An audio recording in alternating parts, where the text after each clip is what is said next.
Hello students, मैं हूं विकास और मैं आपसे का नॉलेज बीम यूट्यूब चैनल के एक नए वीडियो में पुनः स्वागत करता हूं। स्टूडेंट, जैसा कि हम लोग क्लास 12 के इंग्लिश और स्टोरी का जो चैप्टर नंबर 2 है एन एस्ट्रोलॉजर्स डे, उसका स्टडी कर रहे हैं। तो इस स्टोरी का यह लास्ट और तीसरा पार्ट है। तो इस पार्ट में यह पूरा स्टोरी कंप्लीट हो जाएगा। तो अगर आप अभी तक पार्ट 1 और पार्ट 2 इस स्टोरी का नहीं देखे हैं तो आई बटन पर क्लिक करके आप उन्हें पहले वॉच कर लें। मैं वीडियो स्टार्ट करूं इससे पहले आप लोगों से रिक्वेस्ट करूंगा कि प्लीज़ अगर आपको मेरे वीडियो अच्छे लगते हो तो लाइक ज़रूर किया करें, क्योंकि इससे मुझे काफ़ी मोटिवेशन मिलता है आप लोगों के लिए डेली वीडियो बनाने के लिए। तो चलिए बगैर समय वेस्ट किए एन एस्ट्रोलॉजर्स डे नामक इस कहानी का यह जो तीसरा और लास्ट पार्ट है इसको देखते हैं। तो इसकी स्टार्टिंग तीसरे पार्ट की हमको यहाँ से करनी है। स्टॉप, रुको, सेड द अदर, उस दूसरे व्यक्ति ने कहा। आई डोंट वांट ऑल दैट, मैं वह सभी नहीं चाहता हूँ, यानी मुझे वह सब बताओ मत। स्टॉप, सेड द अदर, उस दूसरे व्यक्ति ने कहा रुको। I don't want all that, मैं वह सभी नहीं चाहता हूँ। Shall I succeed in my present search और नॉट, क्या मैं अपनी वर्तमान खोज में सफल होऊंगा अथवा नहीं। शैल आई सक्सीड, क्या मैं सफल होऊंगा इन माई प्रेजेंट सर्च, अपनी वर्तमान खोज में, और नॉट अथवा नहीं। Answer this and go, answer this इसका उत्तर दो, एंड गो और चलते बनो। अदरवाइज अन्यथा, आई विल नॉट लेट यू गो, मैं तुम्हें जाने नहीं दूंगा। टील, जब तक कि, यू मतलब तुम, डिसगोर्ज उगलना, ऑल योर कॉइन्स, अपने पूरे सिक्के को, जब तक कि तुम अपने पूरे सिक्के को उगल नहीं देते हो, यानी जब तक कि तुम अपने पूरे सिक्के को मैं तुम्हारे दे नहीं लेता हूं तब तक मैं तुम्हें जाने नहीं दूंगा। Otherwise I will not let you go till you disgorge all your coins, अन्यथा मैं तुमको जाने नहीं दूंगा जब तक कि मैं तुम्हारे सारे, जब तक कि तुम अपने पूरे सिक्के को उगल नहीं देता, नहीं जब तक कि मैं तुम्हारे पूरे सिक्के ले नहीं लेता हूँ। द एस्ट्रोलॉजर व ज्योतिषी मटन मतलब बड़बड़ाया, अ फ्यू इनकेंटेशन, कुछ मंत्रों को, एंड रिप्लाइड और उत्तर दिया। The astrologer muttered a few incantations and replied, यानी वह ज्योतिषी कुछ मंत्रों को बड़बड़ाया और उत्तर दिया। ऑल राइट, ठीक है। आई विल स्पीक, मैं बोलूँगा। But will you give me a rupee, लेकिन क्या तुम मुझे 1 रुपया दोगे। इफ, यदि, वाट आई से, जो कुछ मैं कहता हूँ, इज कन्विंसिंग, विश्वासजनक है। वाट, जो कुछ। But will you give me a rupee if वाट आई से इज कन्विंसिंग, लेकिन क्या तुम मुझे 1 रुपये दोगे यदि जो कुछ मैं कहता हूँ विश्वासजनक है। अदरवाइज अन्यथा, आई will not open my mouth, अथवा मैं अपने मुख को नहीं खोलूंगा। And you may do what you like, और तुम कुछ भी कर सकते हो। वाट, जो कुछ, यू लाइक, तुम पसंद करो। And you may do what you like, और तुम कर सकते हो जो कुछ तुम पसंद करो। Otherwise I will not open my mouth and you may do what you like, और मैं अन्यथा मैं अपने मुख को नहीं खोलूंगा और जो कुछ तुम पसंद करो तुम कर सकते हो। After a good deal of haggling, after a good deal of haggling, haggling मतलब मोल भाव करना।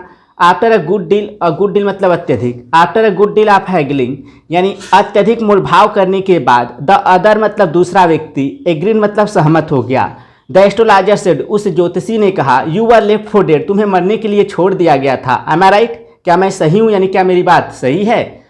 टेल मी मोर, अरे मुझे और आगे बताओ। A knife has passed through you once, a knife मतलब एक चाकू, हैज पास गुजर चुका है, थ्रू यू मतलब तुमसे, वंस मतलब एक बार। A knife has passed through you once, एक बार तुमसे होकर चाकू गुजर चुका है। थ्रू मतलब होकर, एक बार तुमसे होकर चाकू गुजर चुका है, यानी एक बार तुम्हें चाकू से प्रहार किया जा चुका है। सेड द एस्ट्रोलॉजर, उस ज्योतिषी ने कहा।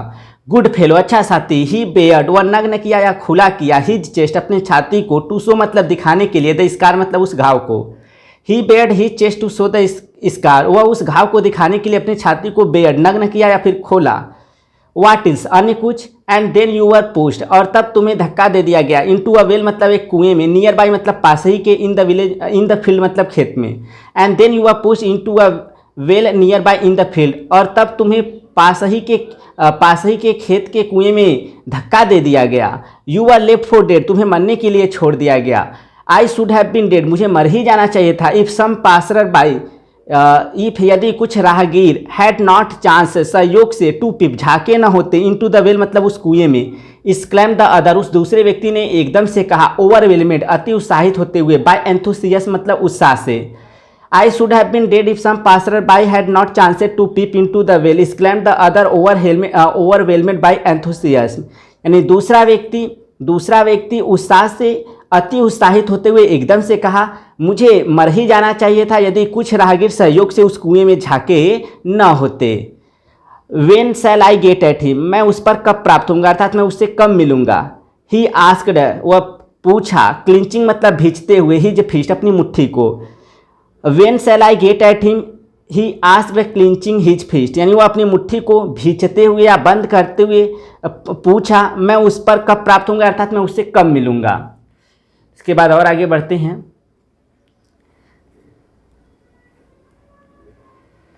इन द नेक्स्ट वर्ल्ड, अगले संसार में, इन द नेक्स्ट वर्ल्ड, अगले दुनिया में, अर्थात अगले संसार में, इन द नेक्स्ट वर्ल्ड, अगली दुनिया में, आंसर द एस्ट्रोलॉजर, उस ज्योतिषी ने उत्तर दिया, ही डाइड, वह मर गया या उसकी मृत्यु हो गई, 4 मंथ एगो, 4 महीने पहले, इन अ फार ऑफ टाउन, दूर के नगर में या कस्बे में, इन द नेक्स्ट वर्ल्ड, अगली दुनिया में, आंसर द एस्ट्रोलॉजर, उस ज्योतिषी ने उत्तर दिया, ही डाइड 4 मंथ एगो इन अ फार ऑफ टाउन, उसकी 4 महीने पहले एक दूर के नगर में मृत्यु हो गई, you will never see any more of him, अब तुम उसे आगे कभी नहीं देख पाओगे या अब तुम उससे कभी मिल नहीं पाओगे।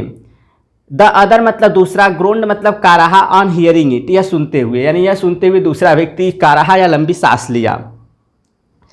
द एस्ट्रोलॉजर, ग्रोन्ड मतलब कहारना, the other groaned on hearing it, यानी दूसरा व्यक्ति यह सुनते हुए कहारने लगा। द एस्ट्रोलॉजर प्रोसीडेड, वह ज्योतिषी आगे बढ़ा।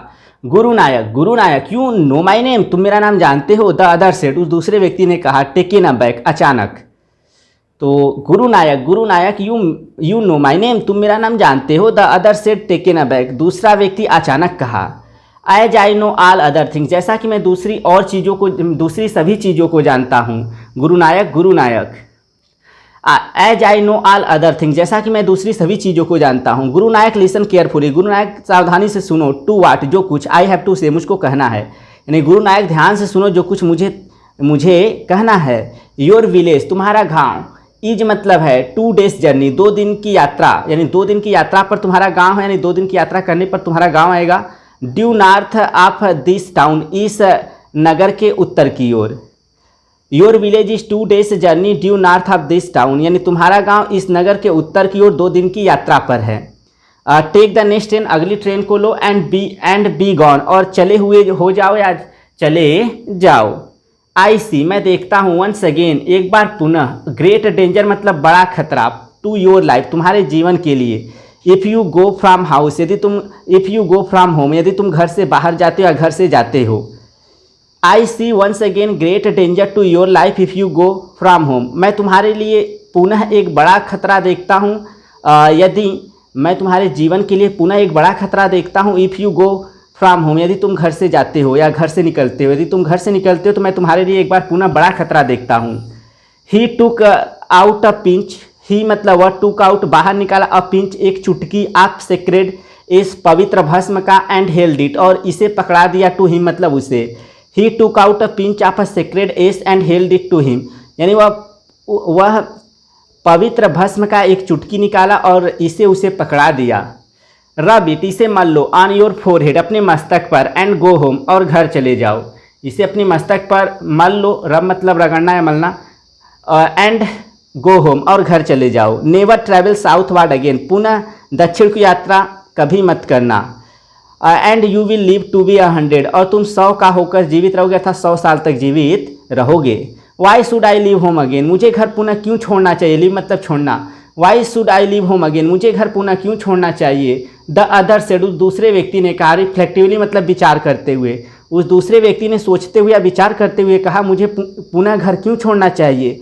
आई was only going away now and then, I was only going away, मैं केवल दूर जा रहा था, नाउ एंड देन इधर उधर, टू लुक फॉर हिम उसकी तलाश के लिए, एंड टू चोक और गला घोट देने के लिए, हीज लाइफ उसके जीवन का, और उसके जीवन का गला घोट देने का नहीं, उसके जीवन को समाप्त कर देने के लिए। इफ़ आई मेट हिम, यदि मैं उससे मिल जाता। I was only going away now and then to look for him and to choke out his life if I met him, मैं केवल इधर उधर उसकी तलाश में जा रहा था और यदि वह मुझसे मिल जाता तो मैं उसके जीवन का गला घोट देता।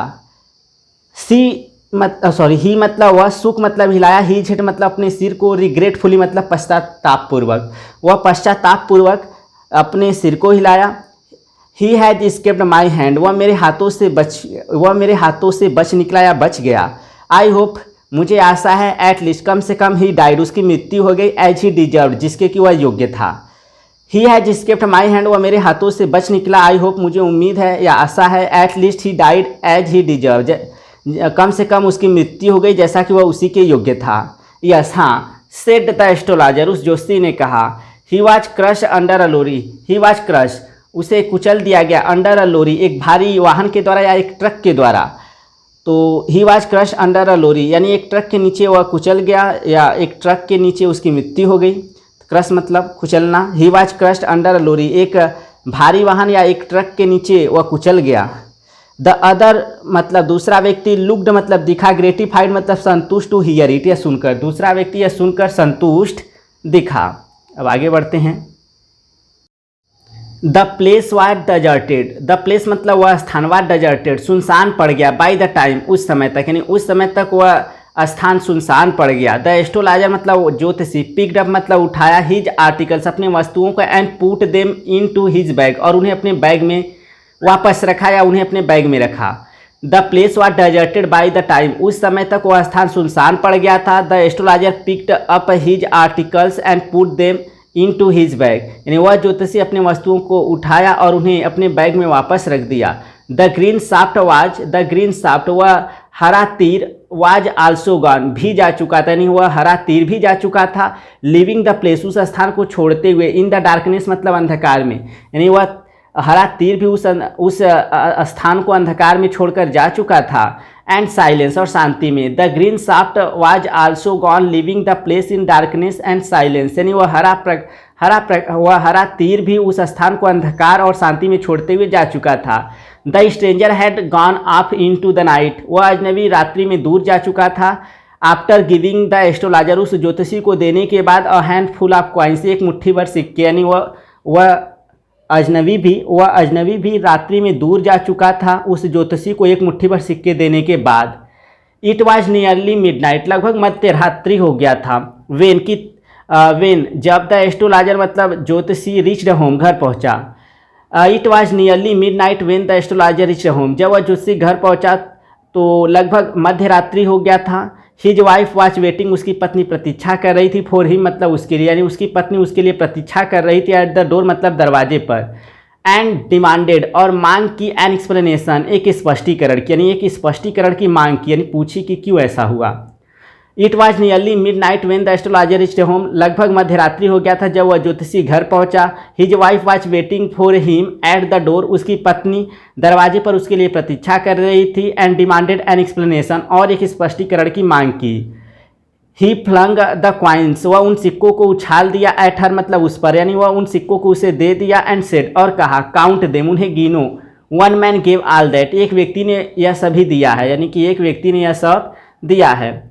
12 एंड हाफ आनास, यानी 12.5 आने। 12 एंड हाफ आनास यानी 12.5 आने। सी सेड, उसने कहा, काउंटिंग मतलब गिनते हुए। सी वाज ओवरजॉयड, वह अति प्रसन्न हो गई। I can buy some jaggery and coconut tomorrow, मैं कल कुछ जैगरी गुड़ और नारियल खरीद सकती हूँ। The child has been asking for sweets, यानी बच्ची या बच्चा हैज़ बिन आस्किंग पूछ रहा है या कह रहा है, फॉर स्वीट्स मतलब मिठाइयों के लिए, फॉर सो मेनी डेज कई दिनों से। देखिए, the child has been asking for sweet for so many days now, यानी कि बच्ची या बच्चा इन दिनों कई दिनों से मिठाई के लिए कह रहा है। I will prepare some nice stuff for her, तो यहाँ बच्ची है, यहाँ पर देख सकते हैं हर है इसलिए बच्ची। The child has been asking for sweets, यानी बच्ची कई दिनों से मिठाइयों के लिए पूछ रही यानी कह रही है। For so many days now, इन दिनों कई दिनों से, यानी इन दिनों कई दिनों से बच्ची मिठाई के लिए कह रही है। I will prepare some nice stuff for her, मैं उसके लिए कुछ अच्छे पदार्थ तैयार करूँगी। स्टफ मतलब पदार्थ। द स्वाइन मतलब वह सुअर है चीटेड मी, मुझे धोखा दे दिया है। द स्वाइन है चीटेड मी, उस सुअर ने मुझे धोखा दे दिया है। ही प्रॉमिस्ड मी अ रुपी, उसने मुझे ₹1 का वादा किया। सेड द एस्ट्रोलॉजर, उस ज्योतिषी ने कहा, द स्वाइन है चीटेड मी, उस सुअर ने मुझे धोखा दे दिया। He promised me a rupees, उसने मुझसे ₹1 का वादा किया। सी लुक्ड अप एट हिम, वह उनसे देखने लगी या वह उसे घूरने लगी। सी लुक्ड अप एट हिम, वह उसे देखने लगी। यू लुक वैरिड, तुम चिंतित दिखते हो। व्हाट इज रॉन्ग, क्या गलत है, क्या बात है। नथिंग मतलब कुछ नहीं। आफ्टर डिनर, रात्रि के भोजन के बाद। सीटिंग ऑन द प्योल, प्योल पर बैठते हुए। ही टोल्ड हर, उसने उसे बताया। तो देखें, यू लुक वैरिड, तुम चिंतित दिखते हो। व्हाट इज रॉन्ग, क्या बात है या क्या गलत है। नथिंग, कुछ नहीं। आफ्टर डिनर यानी रात्रि के भोजन के बाद। सिटिंग ऑन द प्योल, प्योल पर बैठते हुए। ही टोल्ड हर, वह उसे बताया। डू यू नो, क्या तुम जानती हो। अ ग्रेट लोड इज गॉन, एक भारी बोझ जा चुका है, फ्रॉम मी मतलब मुझसे, टुडे मतलब आज। तो after dinner sitting on the pyol he told her, do you know a great load is gone from me today. यानी रात्रि का भोजन करने के बाद प्योल पर बैठते हुए उसने उसे बताया, क्या तुम जानती हो आज मुझसे एक भारी बोझ जा चुका है या एक भारी बोझ उतर चुका है। आई थॉट, मैं सोचता था, आई हैड द ब्लड, मेरे पास ब्लड था, यानी मेरे पास खून था, आप मैंने एक व्यक्ति का, यानी कि मैं सोचा करता था कि मेरे पास एक व्यक्ति का खून था, ऑन माई हैंड्स, मेरे हाथों में, यानी मैं सोचा करता था कि मेरे हाथों से एक व्यक्ति का खून था, ऑल दीज ईयर्स, इन पूरे वर्षों, यानी मैं सोचा करता था इन पूरे वर्षों में सोचता था कि मेरे हाथों एक व्यक्ति का खून था, यानी मेरे हाथों एक व्यक्ति का खून हो चुका था। दैट वॉज द रीजन, यही वजह था, वाई कि क्यों, आई रैन अवे, मैं भाग गया, फ्रॉम होम मतलब घर से, यही वजह था कि क्यों मैं घर से दूर भाग गया, सेटल्ड हियर, यहाँ बस गया, एंड मैरिड यू, और तुमसे विवाह किया। ही इज अलाइव, वह जीवित है। सी गास्प्ड, वह हाँफने लगी। यू ट्राई टू किल, तुमने जान से मारने का प्रयास किया। यस हाँ, इन आवर विलेज, हमारे गांव में, when I was a silly youngster, जब मैं एक मूर्ख युवा था। वी ड्रैंक, हम लोगों ने शराब पिया, गैम्बल जुआ खेला, एंड क्वेरल बेडली, और झगड़ा किया, बेडली मतलब अत्यधिक, वन डे मतलब एक दिन, यानी एक दिन हम लोगों ने शराब पिया, जुआ खेला और बुरी तरीके से झगड़ा किया। Why think of it now, अब इसके बारे में क्यों सोचा जाए। It is time to sleep, सोने का समय हो गया है। ही सेड यावनिंग, वह जवाही लेते हुए कहा, and stretch himself on the pyol, और अपने आप को प्योल पर स्ट्रेच कर लिया, यानी अपने आप को प्योल पर विस्तारित कर लिया, फैला लिया। तो स्ट्रेच मतलब फैलाना, और वह अपने आप को प्योल पर विस्तारित कर लिया या फिर फैला लिया। यह जो प्योल है एक प्रकार का जो है वह कह सकते हैं काट है, खाट है, या फिर जिस पे कि बैठा जा सके, सोया जा सके, ठीक है। तो स्टूडेंट्स, इस तरह से एन एस्ट्रोलॉजर्स डे नामक इस स्टोरी का मैंने 3 पार्ट में कंप्लीट किया इस लेसन को। आई होप आपको काफ़ी हद तक समझ में आया होगा। वीडियो अगर आपको अच्छा लगा हो तो लाइक ज़रूर किया करें। तो इस वीडियो में फिलहाल इतना ही, मिलते हैं नेक्स्ट वीडियो में, तब तक के लिए thank you so much for watching this video.